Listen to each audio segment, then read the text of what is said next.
Okay, welcome everyone. We're gonna get started.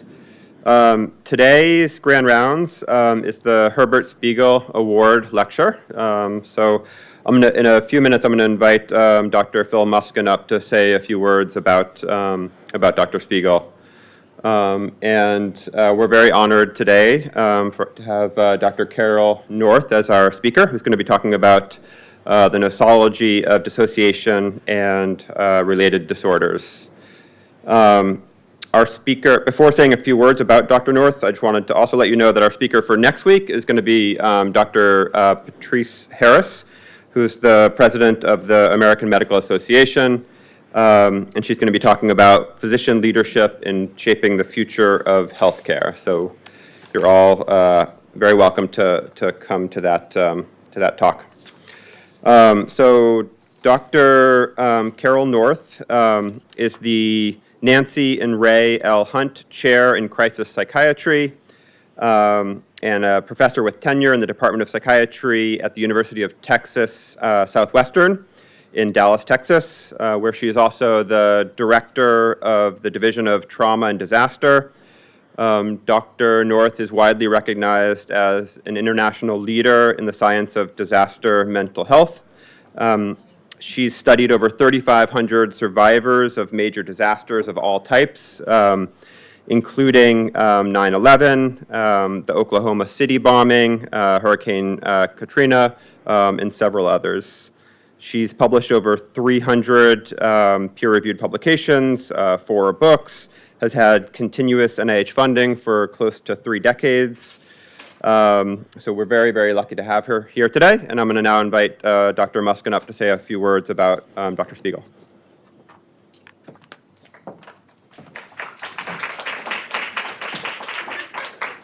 Thanks, John. And we shouldn't let it go unsaid that today is the 18th anniversary of 9/11. Dr. North and I had a long discussion of whether or not she should come today or not. So just a couple of words about Herbert Spiegel. You have to be a pretty senior person to remember Dr. Spiegel. He was on the faculty for more than half a century and was really one of the pioneers of hypnosis. And he came to understand hypnosis and dissociation as a battalion surgeon during World War II when he was assigned to North Africa, and truly pioneered the use of medical hypnosis, including he was the person who took care of Sybil. You all know the name Sybil, and he was quite clear that, and did not believe in dissociative identity disorder, and felt that she was just an extremely highly hypnotizable person. He was also a pioneer in forensic psychiatry, involved in the Yeshiva shooting many years ago, where he hypnotized the eyewitnesses for them to recall the license plate of the car, and also played a major role in understanding why people who do not commit the crimes to which they confess to the crime.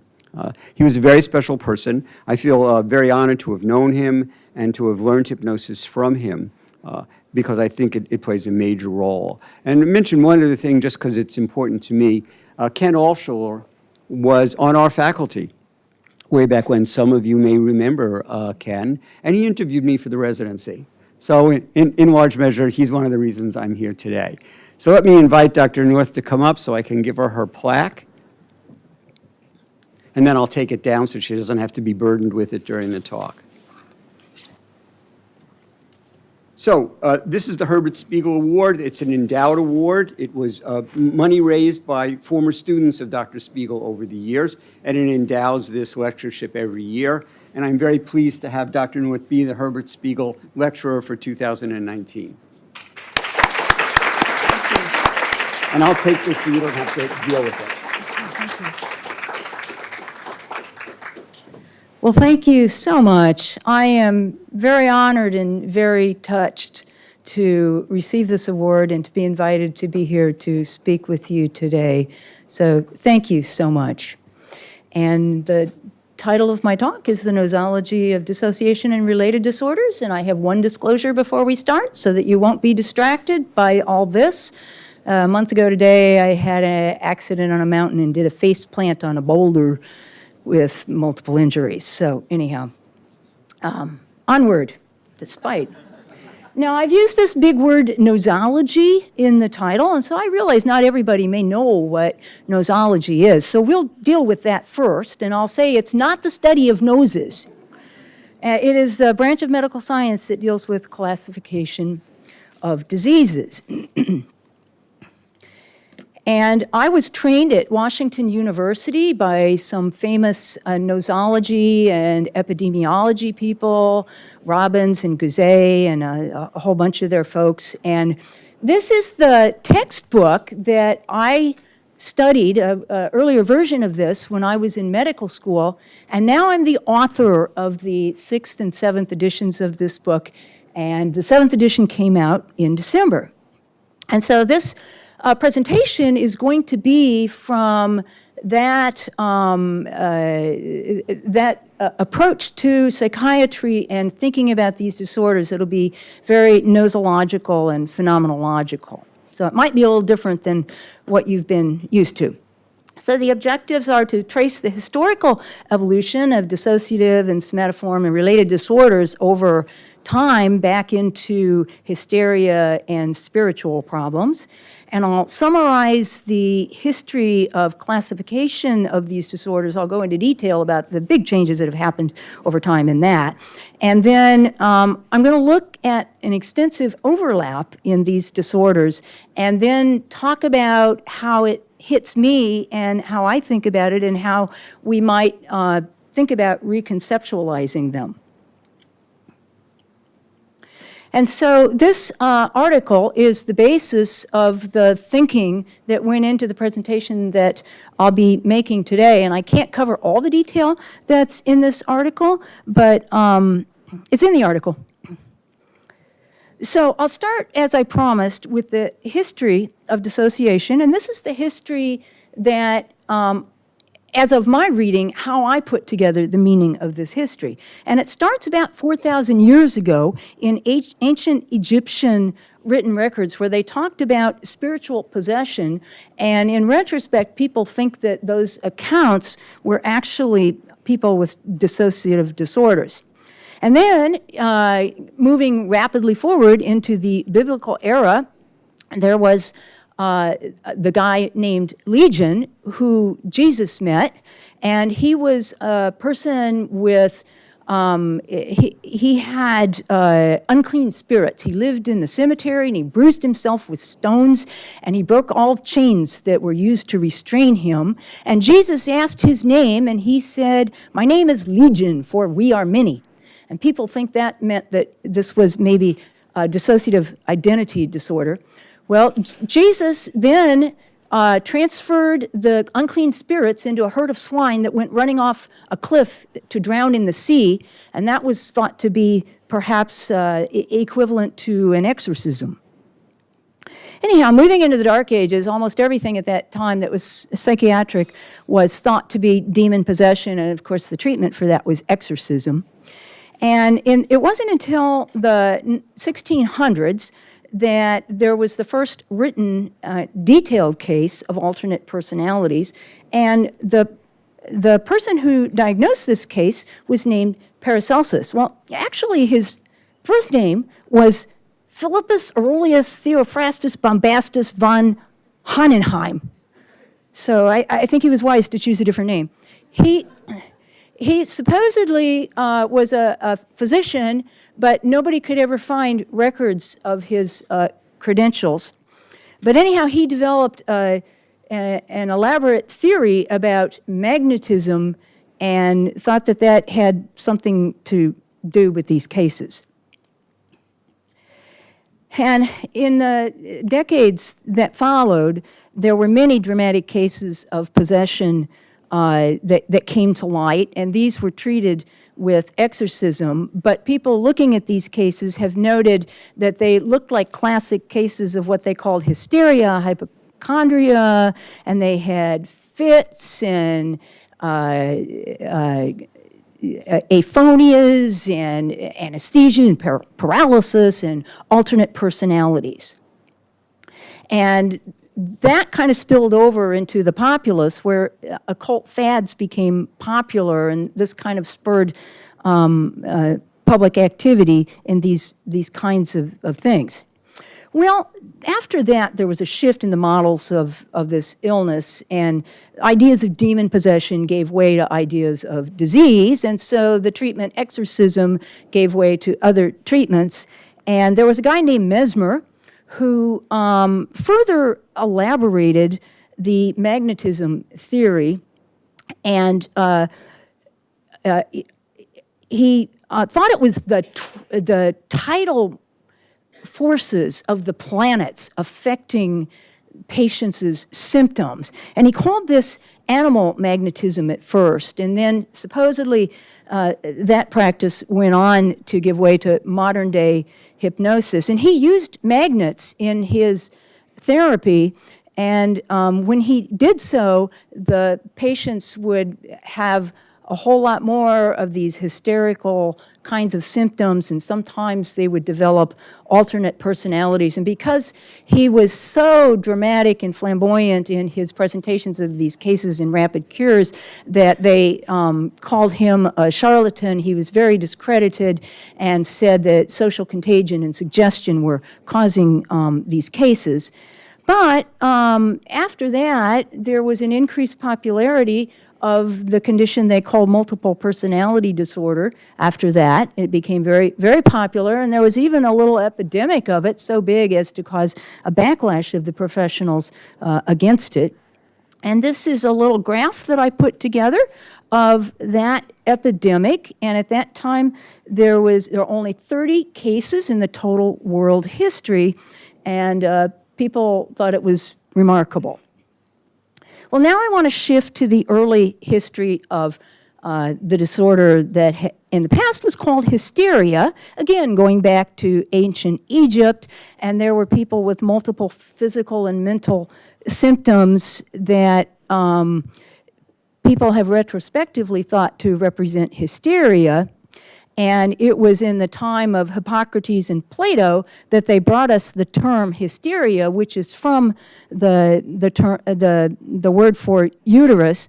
And the theory was that the uterus got unmoored from its strong ties down in the lower pelvis, and it wandered around the body, causing all these symptoms. So the treatment for it was to fumigate the vagina with sweet-smelling substances to bring the wayward uterus back home, and to fumigate the head and neck area to get the uterus out of the throat with fumigating with nasty-smelling substances so that it would go back home. So that was the understanding back then. In the Middle Ages, though, all of this hysteria stuff got recrafted into thoughts about demon possession, and so it was treated with exorcism and witch hunts. And it's said that many of the people who were burned at the stake were people who probably had hysteria, a lot of women. And then in the late 1600s, there was an English physician, Sydenham, who really came to realize that this is not a physical condition. This is an emotional or brain-related condition. It's not in the uterus. It's really in the brain. And he called it Proteus because it seemed like it could simulate every kind of medical disorder. And then there was the French physician Briquet, who was a very careful observer, and he did a big cohort following many patients over 10 years. And he said that this syndrome is really marked phenomenologically as a chronic illness with many symptoms in many organ systems.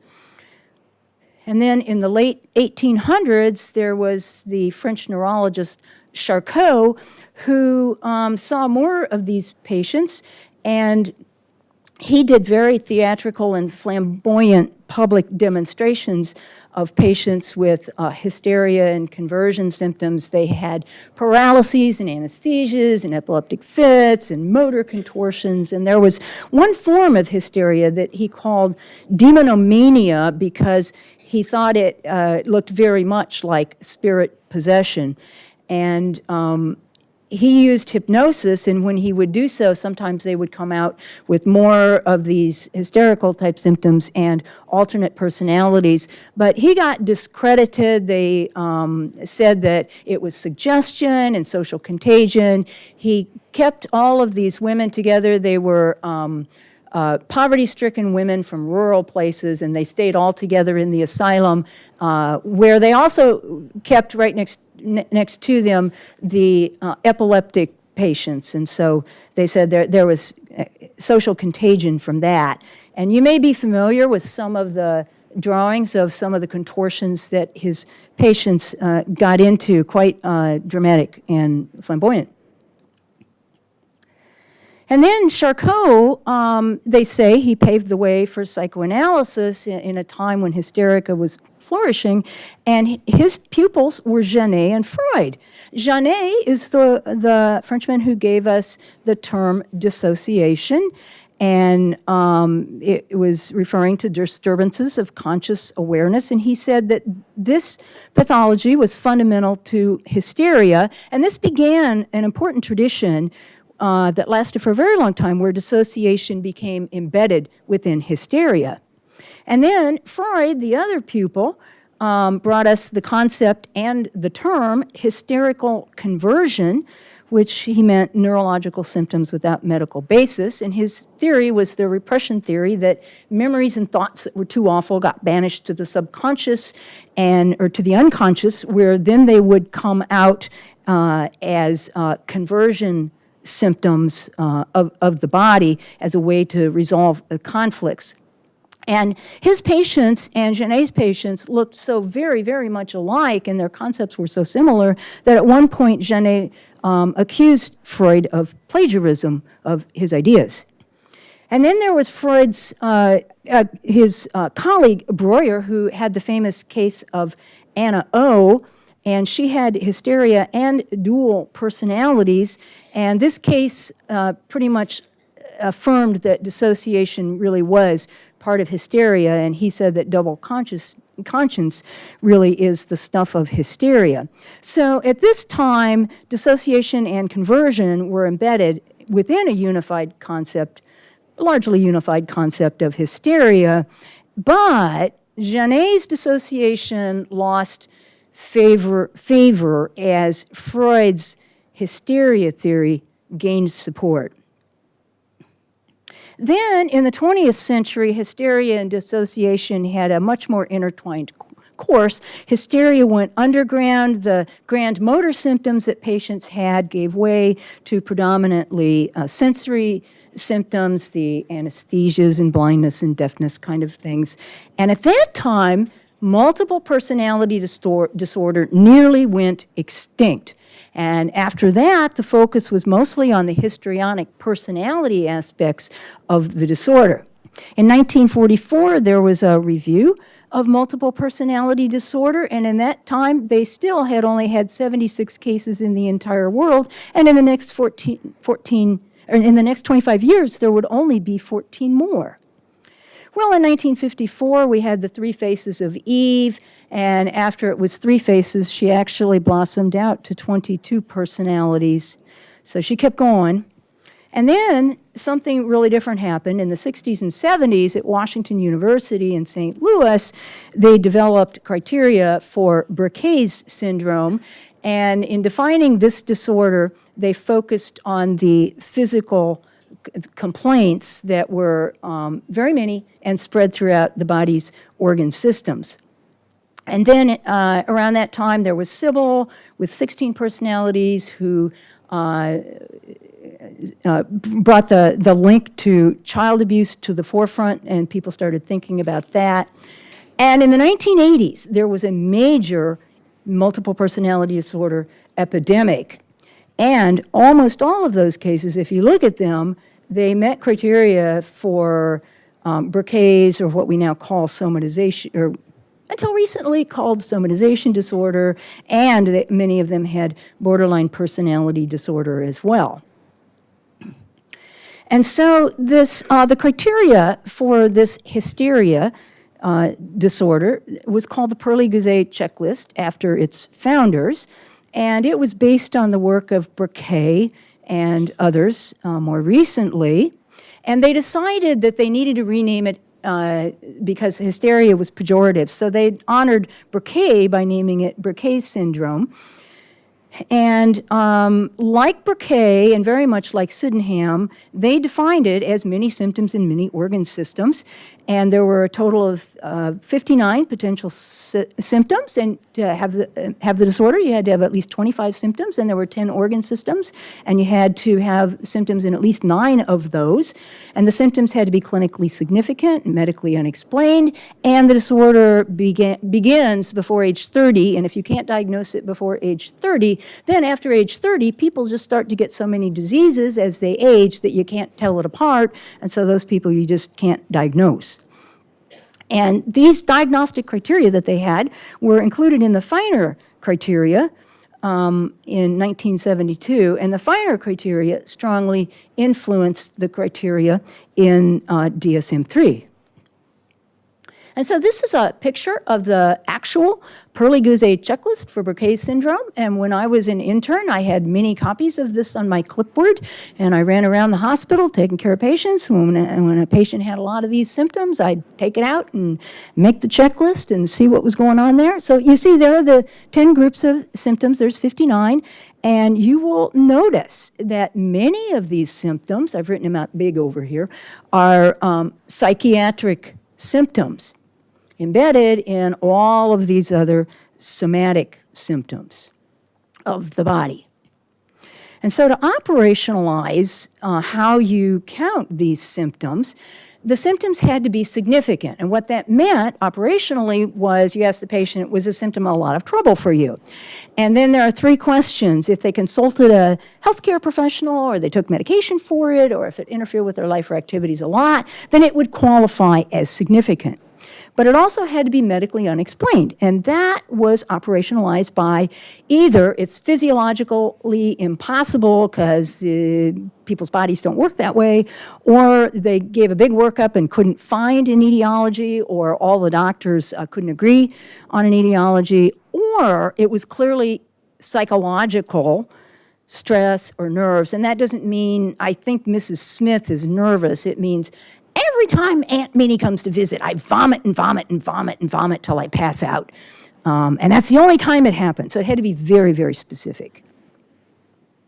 Then in the 1900, the history of the 20th century, by the middle of that century, this disorder had been firmly established as Burkay's syndrome, and with the unexplained physical symptoms in many different organ systems, they refer to that as polysymptomatic, polysyndromic.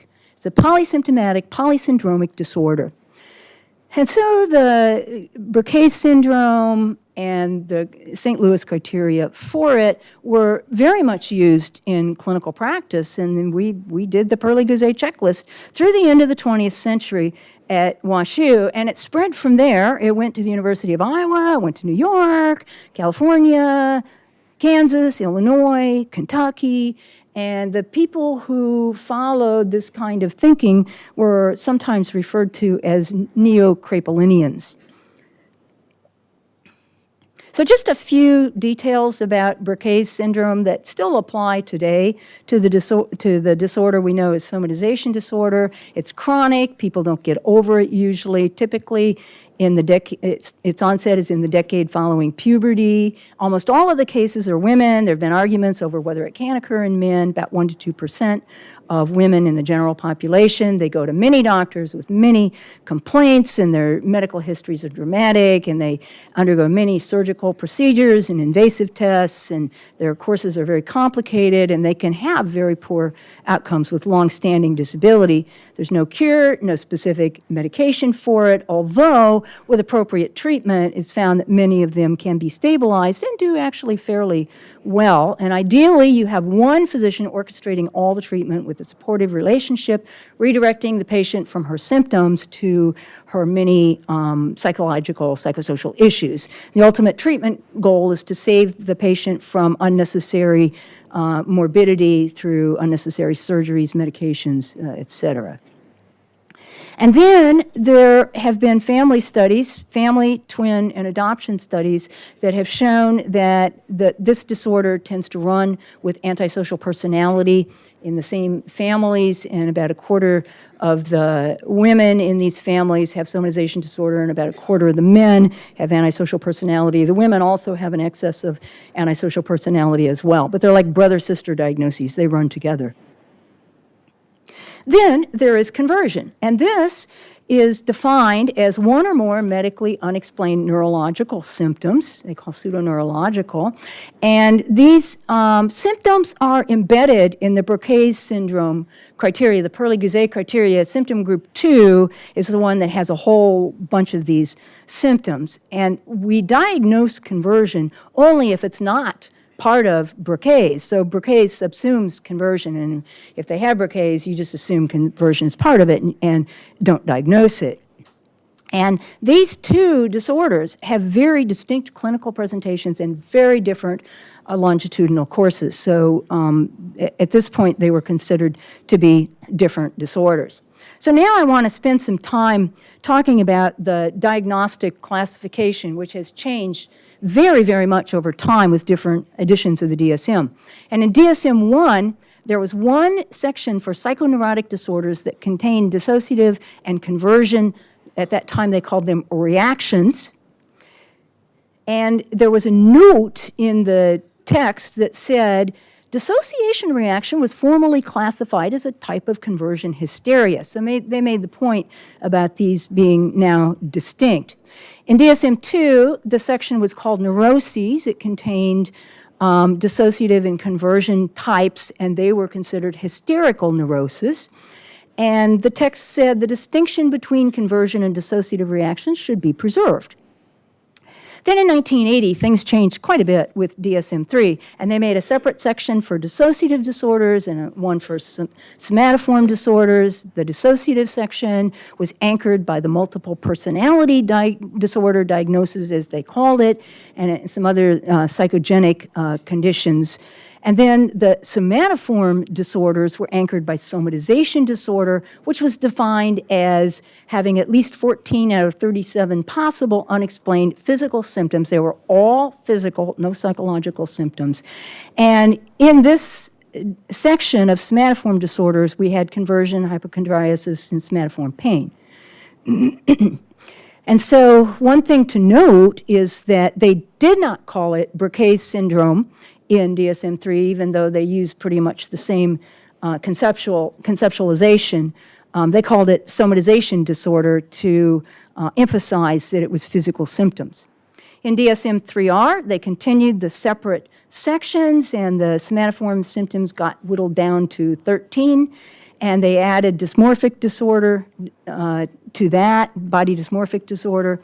In DSM-4, dissociative and somatoform disorders got separated by factitious disorder, getting sandwiched in between them, and dissociative disorders were renamed. MPD became dissociative identity disorder, and psychogenic became dissociative, and the somatization criteria were further simplified down to 8 symptoms in 4 groups, and it had to have conversion and sexual symptoms.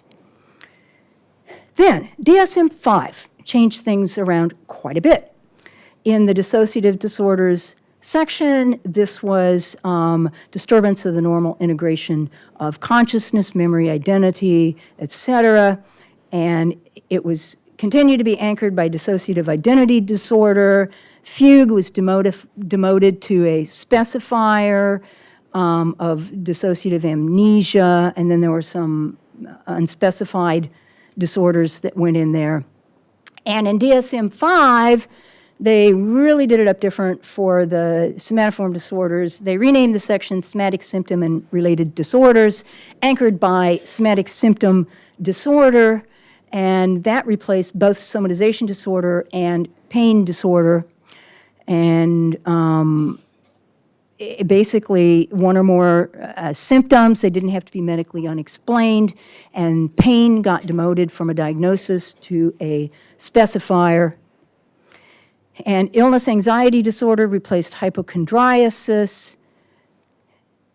And conversion disorder got a subtitle, functional neurological symptom disorder, and they removed the requirement to have a psychological conflict converting the energy into somatic, and that got demoted as a specifier of like a subtype.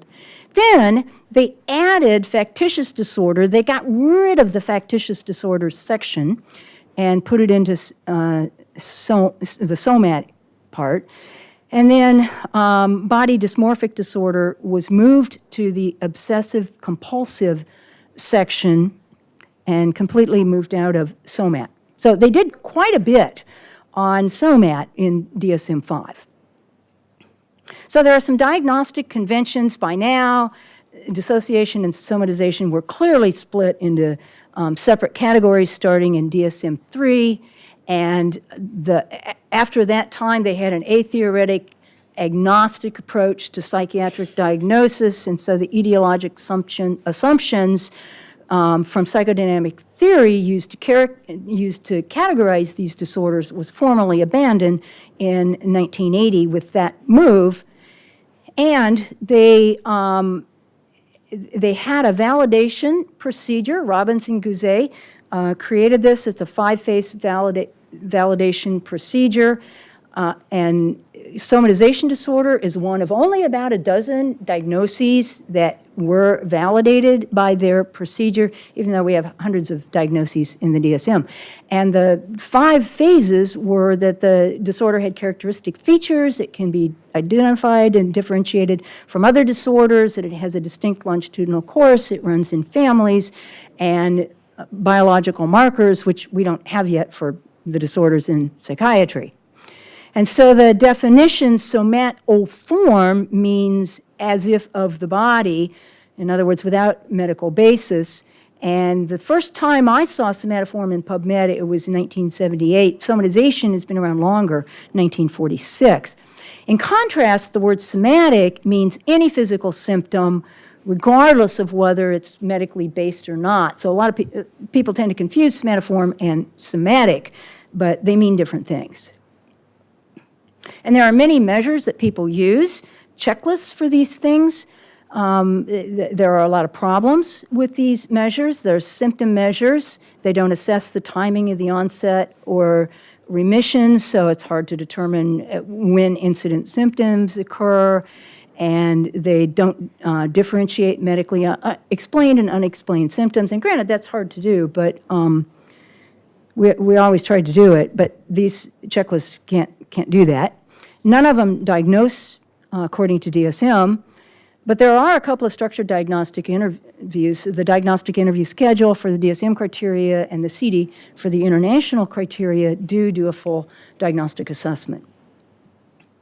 And so this polysymptomatic, polysyndromic condition that came with the Burkay-Perley-Guzet criteria is only part of how people think about this condition. And a lot of people think about it and measure it unidimensionally. They just count the number of symptoms, and that's just like it's higher, it's more symptoms. And that's how the symptom tools measure. I just call that symptomness. I'm not sure what that means. But the two-dimensional approach is the polysymptomatic, polysyndromic Burkay's approach, which looks at the distribution of the symptoms as well as the number of the symptoms. And I call that higher and wider. And many of those symptoms are psychiatric symptoms going back to Burkay. Now, the international criteria are quite different. In those criteria, conversion is part of dissociation, along with factitious disorders. And there's a separate section for somatoform disorders, not including conversion, and it has a Burkay's disorder subtitle, interestingly, that they've never taken it away, even though that diagnosis has lost favor. Some authors urge us to reclassify conversion in DSM as part of dissociative disorder, like they do that in the international criteria, instead of being part of somatoform in DSM. And David Spiegel said, dissociative disorders have never been comfortably integrated into psychiatric nosology, and I think that was a well-thought-out thought. So I became interested in multiple personality disorder in the late 80s, early 90s, and it ended up with this book that was published by Oxford.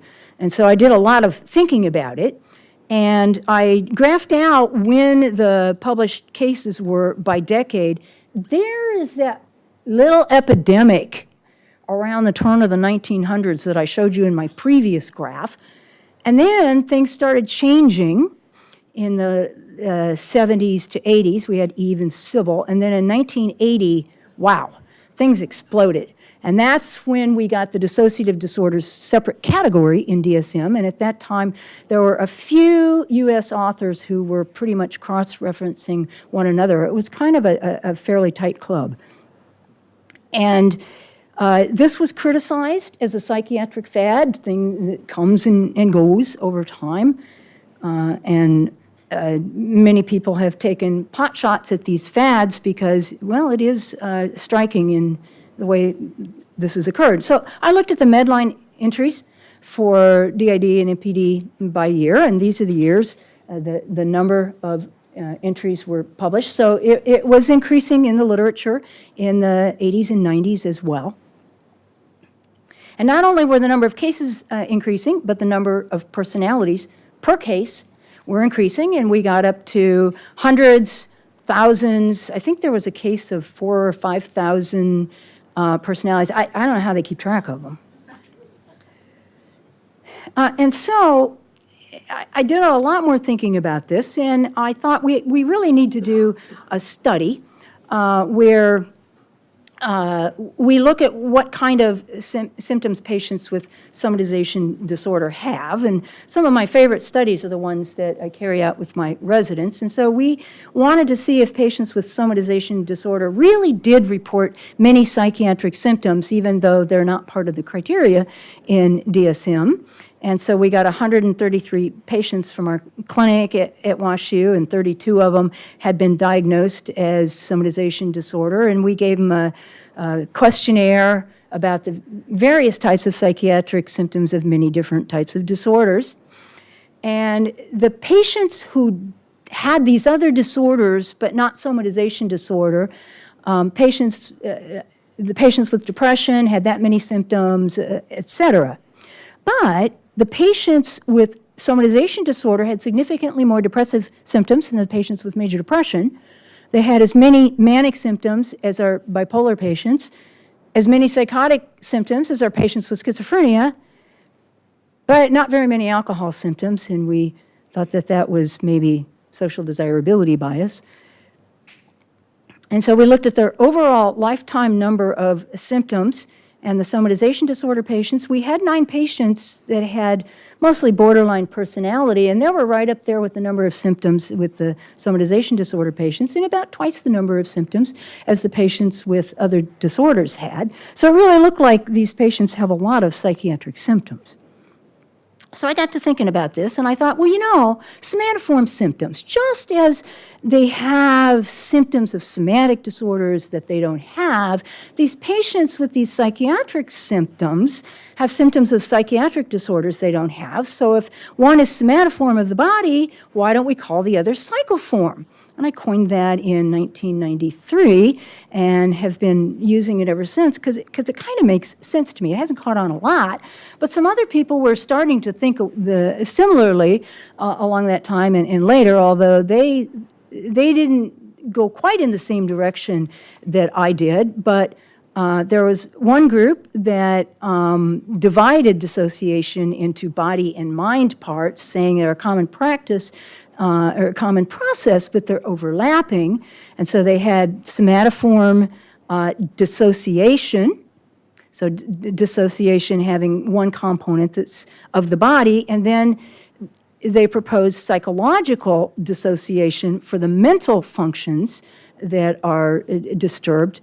Later, they renamed that psychoform dissociation. So they're using somatoform and psychoform to refer to dissociation. Then another group subdivided dissociative disorders into memory, sensory, and motor parts, memory being dissociative and the sensory and motor being conversion. So we're all kind of thinking in similar directions. And so there, it appears that there is just extensive overlap in the pathology of these different conditions, and I'm just going to show you these stats briefly, just to show you that patients with multiple personality dissociative identity disorders have, a lot of them have somatization disorder, conversion, borderline personality, symptoms of many other disorders, on average 3 or 4 psychiatric comorbidities, and it has been said by other people to be a polysymptomatic, polysyndromic disorder with physical and mental parts, just like hysteria has always been. Somatization disorder, lots of conversion symptoms in this, and they average 4 or 5 comorbid psychiatric disorders. They virtually all have psychiatric disorders in the studies that have been done. As far as conversion disorder, a lot of dissociative, somatoform, borderline personality disorders, and most of them have psychiatric comorbidity. And finally, borderline personality, some studies have shown that there's a large part of them who have somatization disorder, and most of them have other psychiatric disorders, 3 to 5 on average. So there's just extensive overlap in the pathology of these related conditions.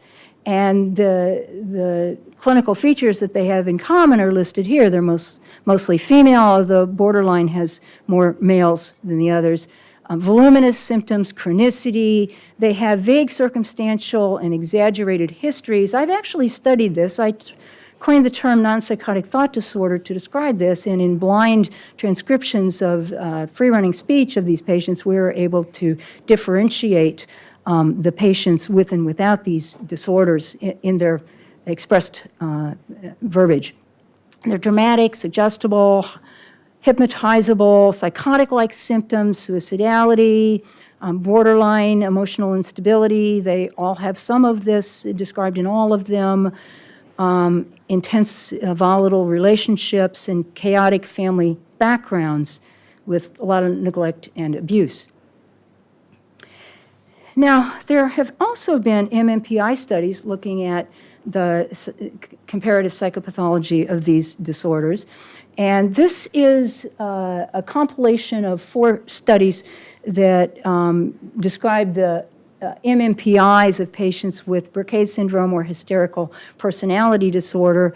And here they're all averaged into a single line. And I'm not an MMPI expert, but my colleague, Dick Wetzel, who did a lot of this work, explained it to me, and I'll do my best to explain it to you how he helped me understand this. But unusual responses are those that are above 70 on the MMPI. And the 3 scales to the left are the validity scales, the L, F, and K scale. And when you have this inverted V pattern, it's considered to represent exaggeration or faking or cry for help or considerable distress. And then the rest of these are the clinical scales. And this is called a floating profile, where they have multiple complaints. They're complaining that virtually everything is wrong, except for the MF, which then causes what they call the characterologic V in the profile, which is supposed to signify the presence of a personality disorder. And the highest scale is that of schizophrenia. So that's the Burkitt and hysteria. These are MMPI profiles of patients with multiple dissociative identity disorder, similar kinds of patterns, and MMPI profiles of patients with borderline personality disorder. There's more spread in this, I think probably because of more leniency in the diagnostic criteria or assessment. But we put all of these together. Here's the hysteria, borderline, and dissociative identity disorder. There's a remarkable similarity, except that the dissociative identity disorder is higher on the schizophrenia. So they appear to share a lot of their psychological characteristics on the MMPI. So this got me further thinking, and I thought, well, you know, maybe we'll reconceptualize these disorders, and here's how my thinking went. So historically, these disorders were classified differently than they are now, and that classification doesn't work with the agnostic and atheoretical system we have now. The common feature is that the symptoms they present don't follow medical rules, anatomy, physiology, how diseases work. So, what determines how patients present along this axis of psychopathology with their specific symptoms? Why does one person have this and the other person have that? Well, the patients have their own ideas of how the pathology works. And it was said their own mental conceptions of right and left, motor, sensory, how they're distributed, the function of muscle agonists and antagonists and motor components of a seizure is not consistent with the understanding of neurologists, and this is kind of how it works with all the other symptoms too. So I've been thinking further about expanding the conceptualization of the disorders we used to call hysteria and related disorders. And hysteria, as we've always known it, as I showed you, has a somatoform and a psychoform side. And some patients will only give you body symptoms. Doctor, it's not all in my head, and I'm not going to give you any psychiatric symptoms. I only have physical symptoms. Some patients will give you both. Many patients have, lots and lots of both. But there's no classification for the patients with only psychoform symptoms. So is psychoform limited? What? So on this end of the spectrum, we have somatization disorder, but what is on the other end of the spectrum? Perhaps borderline personality, they have more symptoms of other psychiatric disorders than other people. So these are parallel pseudoneurological phenomena in conversion and dissociation. Conversion is a pseudoneurological manifestation of the peripheral nervous system. The patient's got, the arms and legs and senses don't work right. And in dissociation, the disturbance is in your consciousness and identity. And so that's pseudoneurological manifestations of the central nervous system. So just different place for the pathology. So given all of these things, I started thinking, well, okay, there seems to be a larger concept of hysteria where all this stuff originally sort of started, but we've got somatoform and psychoform sides to it. That's clear. I believe that. I've seen that. So on the somatoform side, we've got all the somatic symptoms and the conversion, pseudoneurological symptoms of the peripheral nervous system. On the psychoform side, we've got dissociation, which is central nervous system of consciousness and awareness. And then we have, on the far end, just the psychological symptoms of disorders that people don't have, but they have symptoms, many symptoms of them. So these form the basis of the kinds of pathology that go into these 4 different types of disorders. And I was thinking, well, maybe we need new names for the stuff that's going on in these disorders. So polysomatoform, somatization disorder, neuroform, polyneuroform for conversion, dissociative disorders of awareness and consciousness. That was a hard one to find a term for. Nosiform, maybe.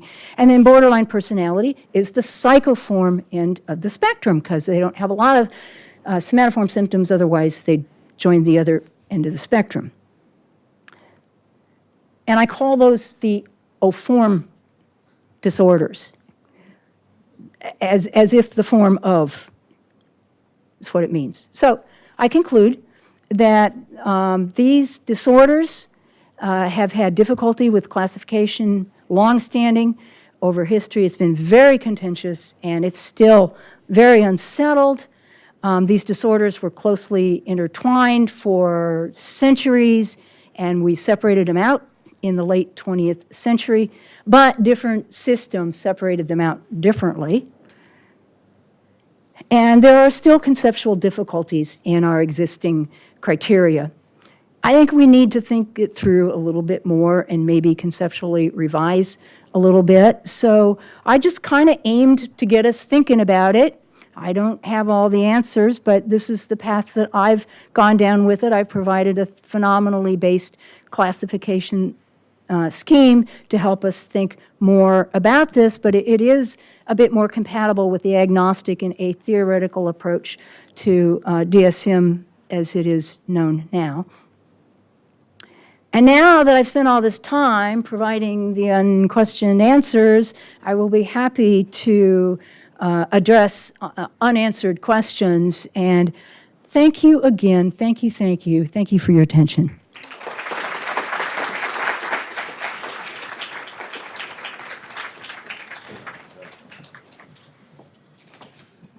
So thank you so much, Dr. North, for that wonderful, really, really interesting talk. I'm going to open it up to questions for a bit, and then we'll have a lunch together afterwards. I'll start with the first question.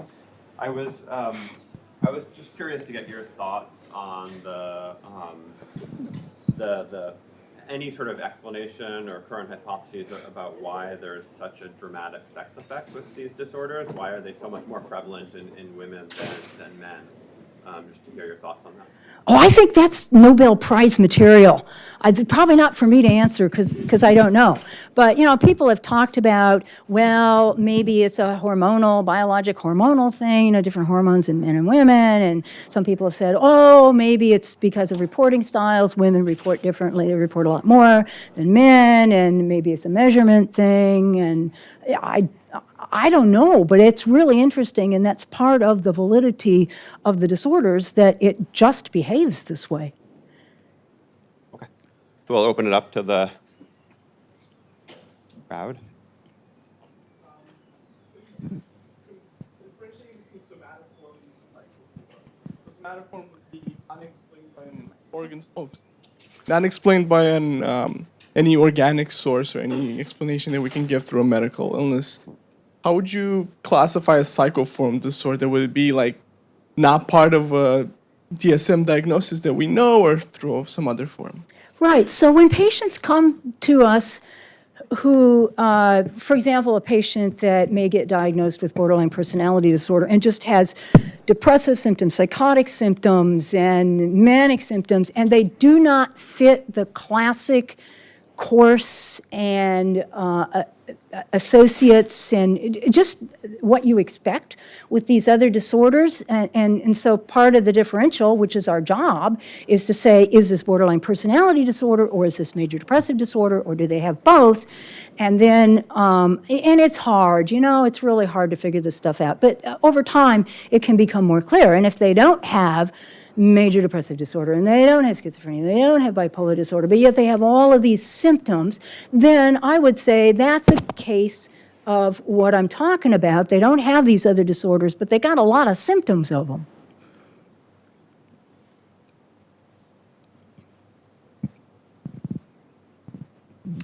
One of the contributions of Herb Spiegel was to delineate the component of dissociation both as a vulnerability and a treatment modality, allowing access to the patient's ability to understand and conceptualize this vulnerability and be influenced by the therapist in a proactive way to redirect them. So that's, I think, reflected in terms of the DSM-5 differentiation of PTSD into dissociative and non-dissociative subtypes to try to help identify those patients who may be more responsive to a therapeutic intervention that draws upon that feature, such as hypnosis. I'm wondering if you have some thoughts about that based on your experience. Well, as a nosologist who has studied a lot of PTSD, a lot more than I've studied dissociation, I personally like to separate thoughts about dissociation and PTSD. And actually, I've looked at this. I prepared some slides for this today, but it was too much to present today. We studied disaster survivors, and we looked at dissociative symptoms in them, and there wasn't much. And to a large extent, what was reported appeared very non-pathological. And so I really think, over the years and years of my studies of these two things, that they're very separate phenomena, and I think that the dissociation in the patients that we have with dissociative disorders is a different phenomenon, and the things that people call dissociative that are a part of PTSD, I like to think of that as post-traumatic symptomatology, because I don't think it's the same thing at all. That doesn't invalidate it for what's going on in dissociative disorders, but I think it makes us think a little bit differently about it when it's in PTSD. Now, there are some patients who could get unlucky enough to have PTSD and dissociative disorders. That would be a lot to sort out.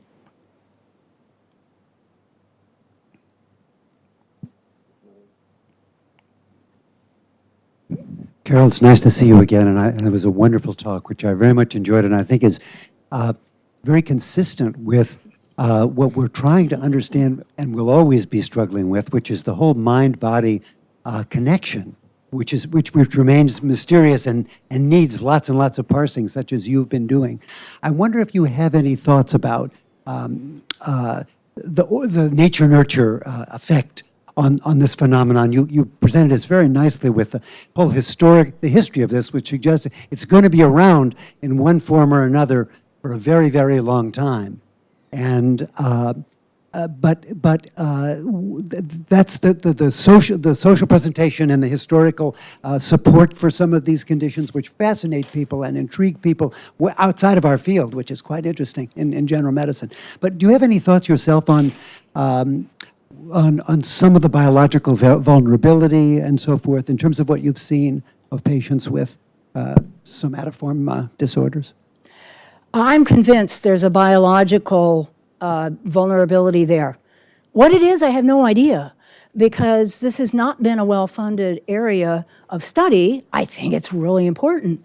I think it should be studied, but I wouldn't be the right person to ask about what I think the biology is, because your guess is probably much better than mine. What do you think it is?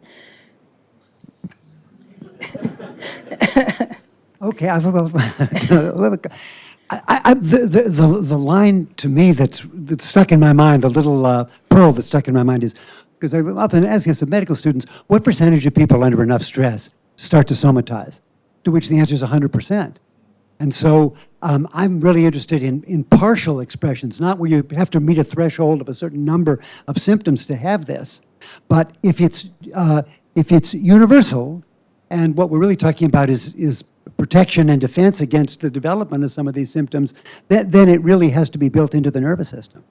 And not necessarily, biological in that sense. In other words, largely universal rather than vulnerability and so forth. In other words, how much stress? Bruce Dornwind used to talk about this a lot. What level of stress really is significant, and try to categorize that in the ways that you have done, so that I'm not sure how pathological it is. It's just a spectrum. Well, the somatization that people with somatoform disorders have, and the bodily experiences or symptoms that you might get as a person without a disorder when you're under a whole lot of stress, maybe wouldn't qualify as a somatoform symptom because maybe it wouldn't operationalize as clinically significant and medically not explained. And that it might be a very different phenomenon, although probably some of the hardware that it uses to express may be some of the same hardware that we see in somatization. But I think we need to be very careful in differentiating pathological states from phenomenological lookalikes or similar things but not pathological.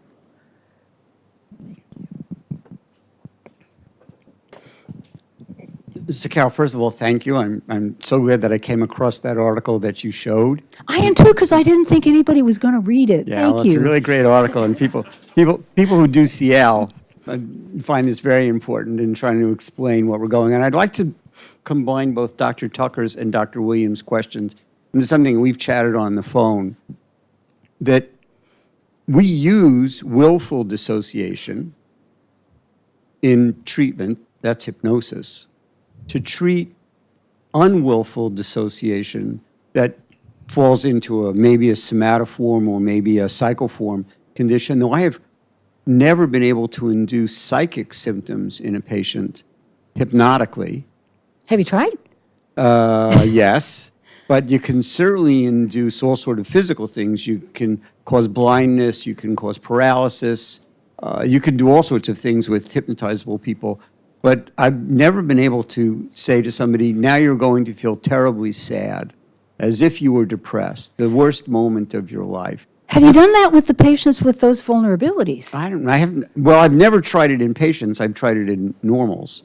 But in normals, you can make them blind, you can make them unable to move their hand, you can cause anesthesia, and all sort of falling more in the somatic rather than the psychic.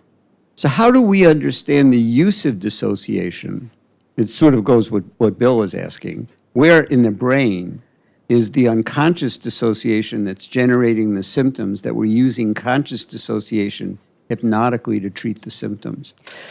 Well, I don't know where in the brain it is. No, I'm not asking for where in the brain, but how can the same thing be in the same part of the brain and do two completely different things at the same time? Yeah, and that's the key. I would encourage us to gain more clarity in thinking about these things, to think differently about the pathological dissociation from what you call the normal dissociation, and maybe don't even call it dissociation, because it might be something different. I don't know that we can make the assumption that it's a different variety of the same thing. I don't know. And so if we can think about maybe calling it something different, we can think more clearly about it. I think it is different than pathological dissociation, although, again, it may share some of that same hardware and pathways, but I think it's different. But can I tell you why I think that? I don't know.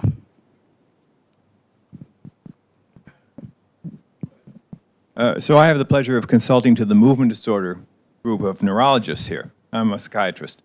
And a couple of things. One is that they're much more Freudian than we are anymore over here. In fact, they consider Freud to be a great neurologist, and they are very sure there's unconscious motivations. Second of all, although they've been burned in the past, dystonia would be an example, where they had trouble diagnosing, they really don't have much trouble diagnosing or differentiation between neurologically consistent and inconsistent and so forth.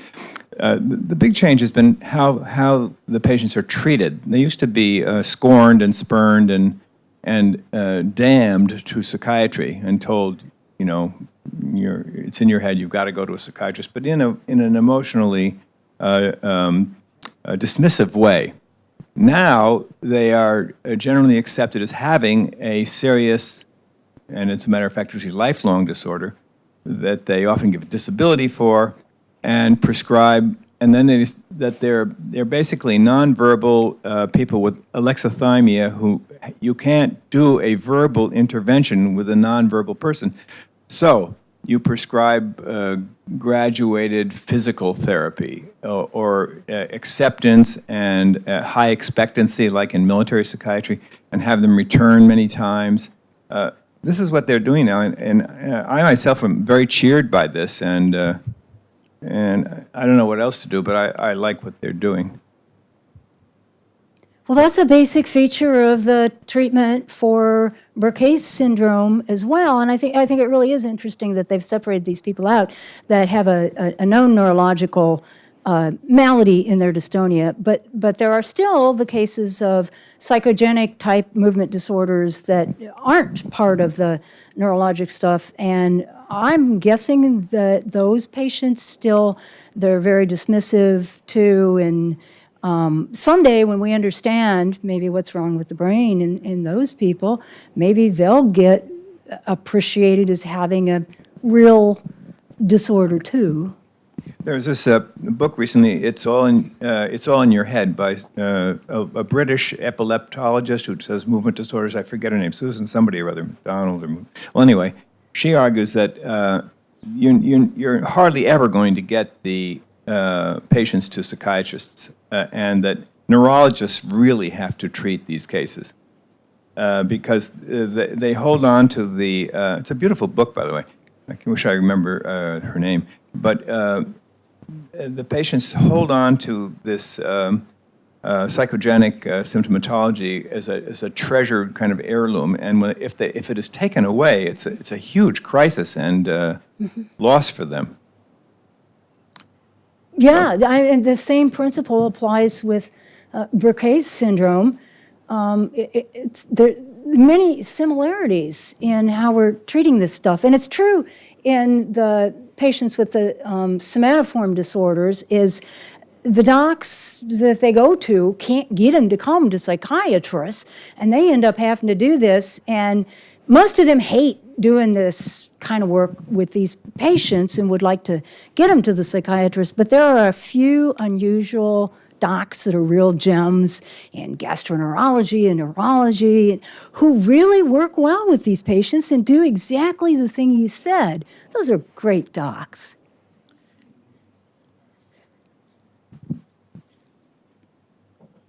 Yes, thank you so much. So one of my favorite papers that you referenced was Jay Hudziak's paper from 1996 that I read as a resident, full disclosure, at WashU.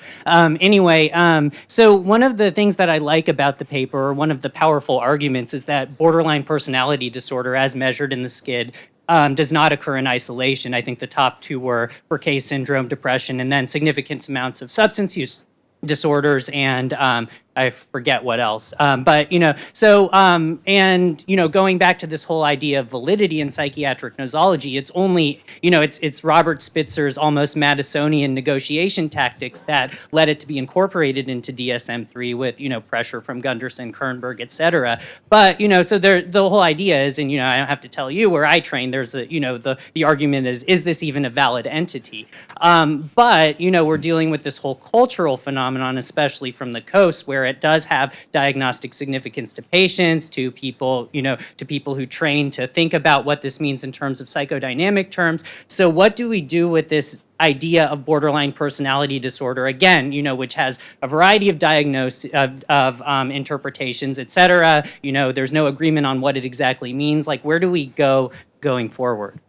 Well, very interesting that you brought this up, because once I had a long conversation with Sam Guzet about this, and he was saying, well, the Hudziak paper, that just doesn't make any sense because they can't have all these other disorders. And if I were thinking about it, I would say, well, let's be clinicians and not just structured diagnostic interviewers. Does this really meet criteria for all of these other disorders?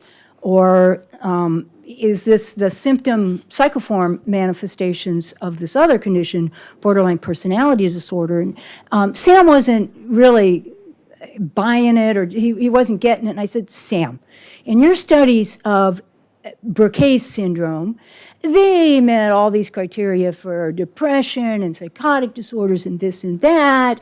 And does that invalidate Burkitt syndrome? I said, no, they don't have all these other disorders. These are the symptom manifestations of Burkitt's. And he thought about that for a long time. He never argued about it again with me, and he died, but I still think I was right about the parallels between somatization and borderline and what to do with all these other disorders. I mean, if the patient actually has the distinct features of major depression in addition to borderline or in addition to somatization disorder, yeah, you treat that and it helps, it gets better. But they don't all have that. So I don't know, I wish he wouldn't have died so soon. I'd like to talk to him. So I think we'll have one last question, and then we're going to move on to lunch. One of the issues raised about biologic vulnerability to dissociation, the fellow named Ernest Hilgard out at Stanford, who developed the Stanford Hypnotic Susceptibility Scale, delineated that in the normal population, looking at Stanford undergraduates, he got a bell-shaped curve of capacity to go into a trance state, delineating to him that this was a normally distributed capacity, and that people who were more highly hypnotizable were more vulnerable to going into a transient state of hypnosis, be it daydream or other kind of altered perception, which could become a vulnerability to certain kinds of disorders, which was subsequently studied at the NIMH in the dissociative disorders work of Putnam, finding that people who had been abused were more prone to develop dissociative disorders, presumably as a regression into this dissociated state under adverse circumstances. Furthermore, the biological component of vulnerability was studied by some of Hildegard's proteges, Morgan and others, who found that if you looked at twins, identical twins had more concordant hypnotizability when independently evaluated than discordant findings from non-identical twins. So there presumably is both biological and environmental influences on vulnerability to dissociation, and that it's a capacity widely distributed in the population, and hence the advocacy that we measure it with a simple scale like Herb Spiegel's hypnotic induction profile, which you can do in about 5 to 10 minutes. Well, that doesn't surprise me because they found similar things in the somatization disorder, that there's clear biologic and environmental effects that go into it. So once again, more similarities in these two different areas of pathology. Yeah, Okay, terrific. Thank you so much, Dr. North. thank you. And there'll be lunch upstairs for the trainees.